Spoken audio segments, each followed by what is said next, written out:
I was little, my dad was big into film. I saw everything. By the time I hit my 20s, I'd seen thousands of movies. And let me tell you something. I can count on one hand the amount of movies I remember seeing in the theater. And that's a perfect analogy of the human experience. Most of us can't remember what we did 2 weeks ago at work, let alone 2 years. When we were kids, we dreamt big, we had imaginations, we had desires, because everything was new. And that slowly erodes away with time and experience. As adults, we're constantly trying to find that special relationship, that car that makes us feel something again, that hopefully imprints on our memory and just doesn't disappear. When we did our 992 GT3 video, we talked about the technical side, the engineering, and even Porsche will inundate you with their history and their racing pedigree. But you can't drive any of that. I wanted to make a video to share the driving experience with you. For those people that dream of owning or driving a car like this, or for those that just love cars in general, and maybe even for those that don't understand it.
Now, I had a discussion with a race car driver about what makes the GT cars feel so special.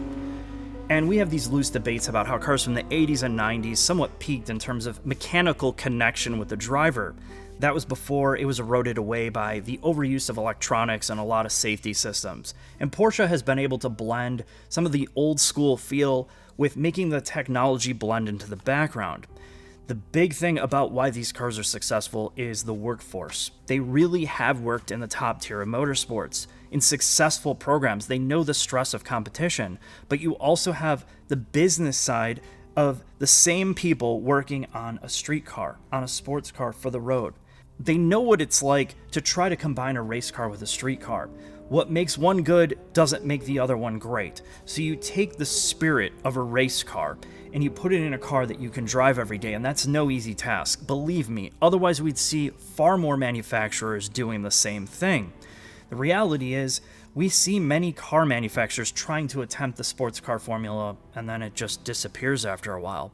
That's because it's one of the most expensive products to develop, they don't sell in high volume, and they're difficult to support. And if you have a race car program behind it, it's essentially setting money on fire. It's a cliche, but it's true. You have that cross-discipline, you have the people, you have the engineering behind it to make a car like this work. And when you go down the road at 130, 140 miles an hour and you jam on the brakes, you feel like the hands of the people that were working on this and their know-how has touched every corner of this car. And that's something that you don't get from cars half the price or a third of the price. Now, the 992 is a special generation because they've made some major revisions. In terms of suspension, rear wheel steering, and the performance of this car has been elevated because they really are taking the best parts of some of the race car technology and blending it with the street car. And what this does is create an emotional connection to the car, from the gearbox being almost like a video game to the engine creating a feeling, an emotion, almost an adrenaline rush when you hear it. It has a musical tone. And that is something that has been evolved over many, many years, and something you can't particularly explain until you experience it yourself.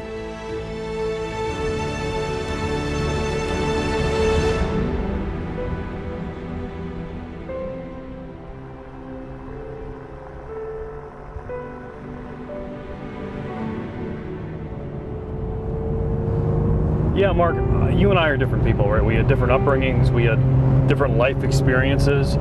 I was always that Porsche kid. When I was a little boy, I had a 996 turbo on my wall. As soon as I figured out what a GT3 was, I loved these cars. I loved Andreas Preuninger. I enjoyed watching an American, Patrick Long, wheel one of these cars around. So when I got to go to the launch program with you, it was something I will remember for the rest of my life, because I always wanted to experience one of these cars, and getting to meet some of the people responsible and then actually getting to drive one of these cars on track many months ago in Atlanta was something I will remember till the day I die. And now, with a lot of the cameras away, and now that I've spent real time in this vehicle, it's weird that meeting your heroes actually lives up to your expectations.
The 992 GT3 is one of the best sports cars I've ever driven. It makes me dream. It makes me feel like a kid again, to think about what's possible. What can I do? How can I push myself? How can I work harder? Because maybe I could own one of these cars. And I think that is universally the dream of car lovers everywhere.